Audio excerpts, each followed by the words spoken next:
वैसे तो इस दुनिया में कुछ भी मुश्किल नहीं है। हम जो भी मन में ठान लेते हैं वो करके ही दिखाते हैं।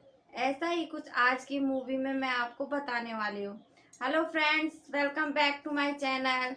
मेरा नाम है नीतू और मैं आज आपके लिए एक ऐसी ही मूवी लाई हूँ जिसमें मुश्किल शब्द का कोई वो ही नहीं है। वैसे तो ये देखने में थोड़ी सी डरावनी है, पर जैसा कि हम इस मूवी में जा कर के देखेंगे तो हमें लगेगी नहीं इतनी डरावनी है। तो चलो मैं आपको इस मूवी के बारे में बताती हूँ। इस मूवी की स्टार्टिंग होती है गंगा के एक घाट से, जिस घाट पर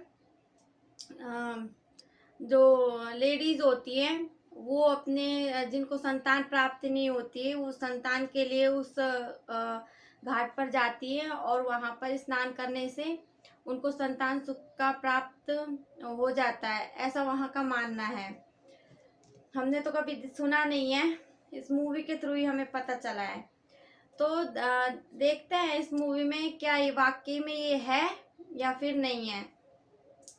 तो उस मूवी में सबसे पहले क्या होता है, अवीर नाम का एक लड़का होता है जिसके पिता के ऊपर कलंक लगा हुआ होता है कि उस घाट पर कि इस घाट पे जो श्राप लगा हुआ है वो इसके पिता के जरिए लगा है, क्योंकि लोगों का मानना है कि इसके पिता ने गलत काम किए हैं और जिससे ये गंगा का पानी है या फिर जो भी है ये अपवित्र हो गया है या फिर किसी लेडी ने इसे श्राप दे दिया है, जिससे यहाँ पर आने वाली व्यक्ति की इच्छा पूर्ति नहीं होती है। तो वो क्या करता है, अपने पिता के लगे हुए कलंक को मिटाने के लिए वो अनेक प्रकार की सिद्धियां प्राप्त करता है। अनेक अघोरियों बाबाजियों के पास जाता है और वहां से सिद्धियां शक्तियां हासिल करता है, जिससे कि वो अपने पिता पर लगे हुए कलंक को मिटा सके। तो जैसे ही सिद्धियां प्राप्त करके वापस लौटता है तो वो उस गंगा के घाट पर जाता है। वहां पर जाकर के वहां पर जो मतलब कि एक लड़की मरी थी, वो अपनी संतान सुख की प्राप्ति के लिए वहां गई थी, लेकिन कुछ लोगों ने उसके साथ वहां पर गलत काम किया जिससे कि उसकी वहां पर मौत हो गई और वो श्राप दे करके चली गई कि यहाँ पर जो भी आएगा उसकी कोई भी इच्छा पूरी नहीं होगी। तो उसकी जो आत्मा होती है वो उसी घाट पर भटकती रहती है।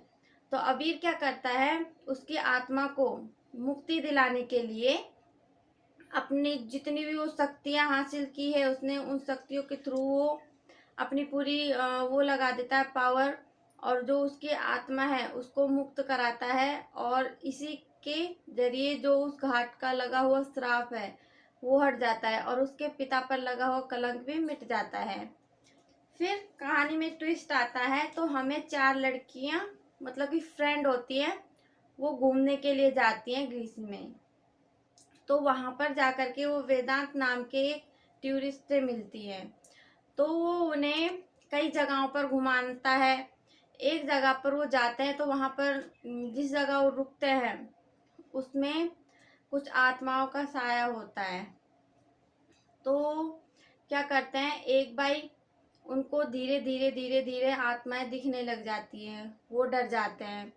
तो उनमें एक लड़की होती है निवाना नाम की। तो वो क्या करती है कि अपने पापा के पास कॉल करती है। तो जो उसके पापा है वो अवीर को जानते हैं। अवीर को जानते हैं तो उन्हें पता है कि एक यही है जो मेरी बेटी को वहां से बचा के ला सकता है। तो अवीर को अपनी लड़की की फोटो दिखाता है। पहले तो अवीर मना कर देता है कि नहीं, अब मैं नहीं कर सकता, मैंने ये काम छोड़ दिया है। तो जैसे ही उस लड़की का अवीर को फोटो दिखाता है तो उसे याद आता है कि वो वही लड़की है जिसे वो पहले लाइक करता था, उसे शादी करना चाहता था, बट हुई नहीं थी क्योंकि उसे अपने पिता के कलंक को मिटाना था तो वो गुरुकुल में चला गया था। वैसे तो उसे प्रॉमिस करके गया था बट वो वहां से वापस नहीं आया क्योंकि वो अपने पिता का कलंक था जो उसको मिटाना था। तो जैसे ही वो उसकी फोटो देखता है तो वो उसको बचाने के लिए वहां पर चला जाता है। जब वो वहां पर जाता है तो वो चारों फ्रेंड उसे एक चर्च में मिलते हैं।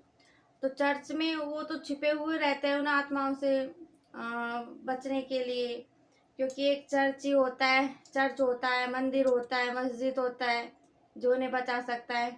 अब हमें तो पता नहीं है, हमने तो कभी देखा नहीं है। लोगों का मानना है कि भाई भूत है जो भगवान से डरते हैं।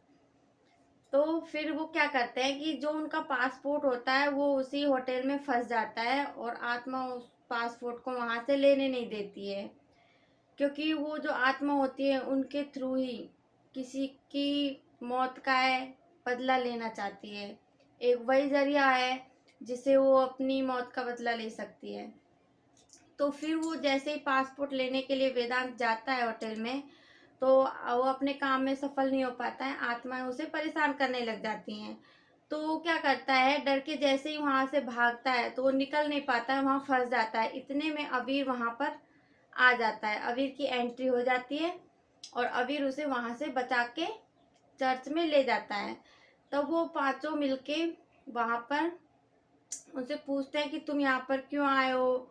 और तो बोलते हैं कि हम तो यहाँ घूमने के लिए आए थे, अब हमें क्या पता था कि हम यहाँ फंस जाएंगे। तो अबीर उनके जरिए वो देखता है कि आत्मा उससे चाहती क्या है, आखिर वो है कौन।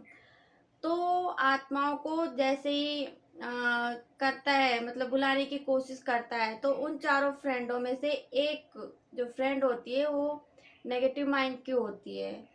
तो वो क्या होता है कि जो आत्मा होती है वो उसी के अंदर प्रवेश कर जाती है, क्योंकि उसमें नकारात्मक ऊर्जा की वो छवि सी दिखाई देती है, तो उसके अंदर प्रवेश कर जाती है।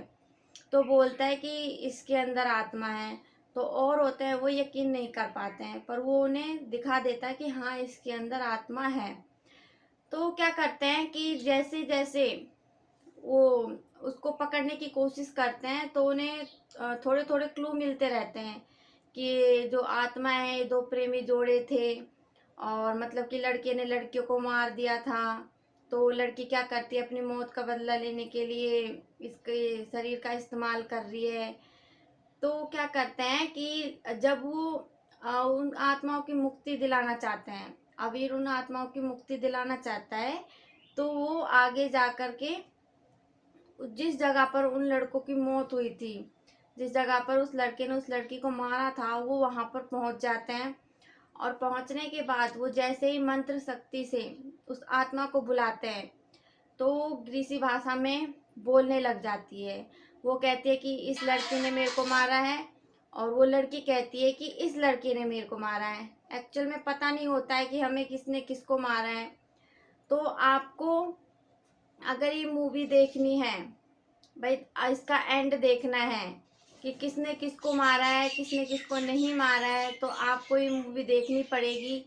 आगे मैं आपको बताऊंगी नहीं, क्योंकि आगे जो इसका सीन है वो आप खुद देखो, ताकि आपको पता चले कि भाई इस मूवी के एंड में हुआ क्या था, किसने किसको मारा था, किसने किसको नहीं मारा था।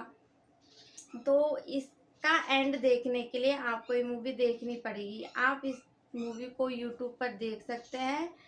अगर आपको मेरा वीडियो अच्छा लगा हो तो प्लीज़ इसे लाइक करें, शेयर करें एंड मेरे चैनल को सब्सक्राइब करें। Bye bye.